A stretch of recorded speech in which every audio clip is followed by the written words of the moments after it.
kami dari kelompok 4 ingin menjelaskan tentang wakaf dalam perencanaan keuangan syariah.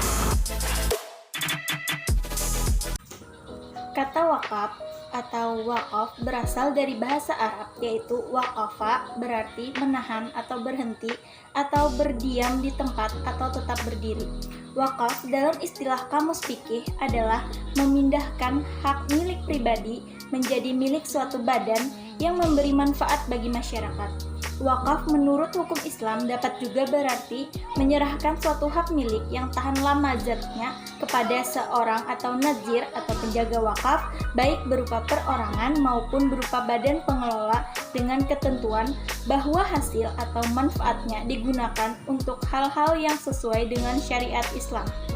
Wakaf bertujuan untuk mendekatkan diri kepada Allah Subhanahu wa Ta'ala. Berbeda dengan sedekah, pahala wakaf jauh lebih besar lantaran manfaatnya dirasakan oleh banyak orang dan sifatnya kekal. Pahala wakaf akan terus mengalir meskipun wakifnya telah meninggal dunia.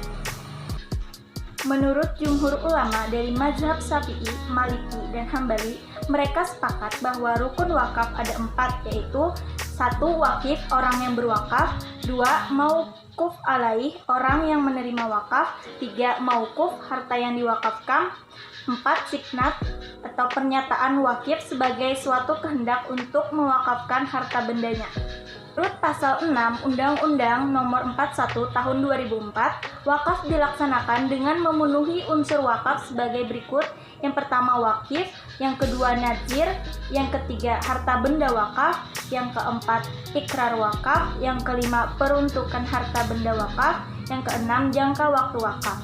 Sedangkan menurut hukum atau fikih Islam, wakaf baru dikatakan sah apabila memenuhi 2 persyaratan, yaitu yang pertama, tindak atau perbuatan yang menunjukkan pada wakaf dengan ucapan, baik ucapan atau ikrar yang syarhil atau jelas, atau ucapan yang kinayah atau sindiran, sodakan dengan niat untuk wakaf.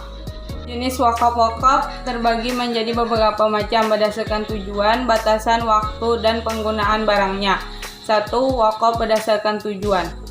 A. Wakaf berdasarkan tujuan terbagi menjadi 3. A. Wakaf sosial untuk berbagai masyarakat khairi, yaitu apabila tujuan wakafnya untuk kepentingan umum. B. Wakaf keluarga juhri, yaitu apabila tujuan wakaf untuk memberikan manfaat kepada wakif, keluarga, keturunan, dan orang-orang tertentu. C. Wakaf gabungan musyatarak, yaitu apabila tujuan wakafnya untuk umum dan keluarga secara bersamaan. Wakaf berdasarkan batasan waktu. Wakaf berdasarkan batasan waktu terbagi menjadi 2 macam, yaitu A. Wakaf abadi, yaitu apabila wakaf terbentuk barang yang bersifat abadi seperti tanah dan bangunan dengan tanahnya. B. Wakaf sementara, yaitu apabila barang yang diwakafkan berupa barang yang mudah rusak ketika dipergunakan tanpa memberikan syarat untuk mengganti bagian yang rusak. 3. Berdasarkan penggunaannya. Wakaf berdasarkan penggunaannya dibagi menjadi 2, yaitu wakaf A. Wakaf langsung, yaitu wakaf yang pokoknya barang digunakan untuk mencapai tujuan seperti masjid untuk sholat. B. Wakaf produktif, yaitu wakaf yang pokok barangnya digunakan untuk kegiatan produksi dan hasilnya diberikan sesuai dengan tujuan wakaf. 1. Sistem alokasi dana wakaf. Dalam hal pengelolaan dana wakaf, maka dibutuhkan standar pelaksanaannya sehingga dana wakaf tersebut dapat berjalan sesuai dengan yang diharapkan. Berikut ini standar sistem pengelolaan dana wakaf. Memberi peran perbankan syariah. Ada beberapa alternatif peran dan posisi perbankan syariah dalam pengelolaan wakaf tunai. Bank syariah sebagai nazir, penerima, penyalur, dan pengelola dana wakaf. Dalam hal kedudukan sebagai pengelola dana wakaf, bank syariah memiliki tujuan sebagai berikut. 1. Menyediakan jasa layanan perbankan dengan penerbitan sertifikat wakaf tunai dan melakukan manajemen terhadap dana wakaf tersebut. 2. Membantu melakukan mobilisasi tabungan sosial dan melakukan transformasi dari tabungan sosial ke modal. 3. Memberikan benefit kepada masyarakat, khususnya masyarakat miskin melalui optimalisasi sumber daya masyarakat kaya. 4. Membantu perkembangan pasar modal sosial Social Capital Market. Yang B. Bank syariah sebagai nazir, penerima, dan penyaluran dana wakaf. Pada tataran ini, bank syariah hanya berwenang untuk menerima dan menyalurkan dana wakaf kepada penerima wakaf mauquf alaih.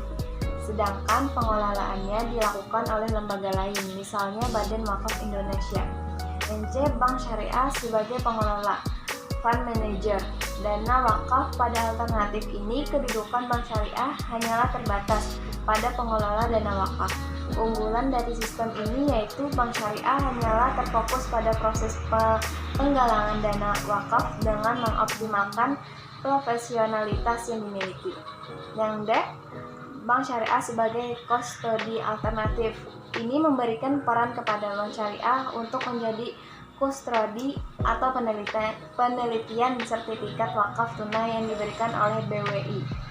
Manfaat dari wakaf. Manfaat wakaf berupa uang atau jasa. Wakaf dapat diberdayakan guna memperkembangkan kapasitas masyarakat.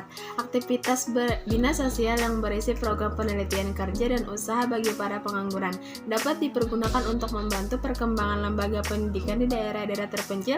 Bentuknya beragam, seperti pendidikan sekolah gratis, bantuan buku-buku pelajar, maupun pakaian seragam. Bidang kesehatan. Pembangunan fasilitas-fasilitas kesehatan seperti rumah sakit, klinik bersalin, puskesmas, dan bahkan MCK yang layak bisa jadi salah satu bentuk wakaf, program dan manfaat untuk umat. Dan tentu saja program-program pengobatan umum yang perbaikan gizi anak juga perlu dilakukan. Membina masyarakat menjadi mandiri secara ekonomi, karenanya alangkah baiknya jika manfaat wakaf dapat disalurkan menjadi modal bergulir bagi perusahaan kecil. Wakaf dengan perencanaan keuangan syariah. Wakaf merupakan kegiatan yang mengandung unsur investasi masa depan dan mengembangkan harta produktif untuk generasi yang akan datang sesuai dengan tujuan wakaf, baik berupa manfaat, pelayanan, dan pemanfaatan hasilnya. Target wakaf: meningkatkan kelayakan produksi harta wakaf hingga mencapai target ideal untuk mencapai manfaat dan melindungi pokok-pokok harta wakaf dengan mengadakan pemeliharaan dan penjagaan yang baik dalam menginvestasikan harta wakaf dan mengurangi sekecil mungkin risiko investasi. Contoh perhitungan aset wakaf: pos pengeluaran, alokasi, anggaran. Wakaf 22% 100.000, zakat 2,5% 125.000, investasi 30% 1.500.000, biaya rumah tangga 30% 1.500.000, dana darurat 20% 1 juta, tabungan 15,5% 775.000.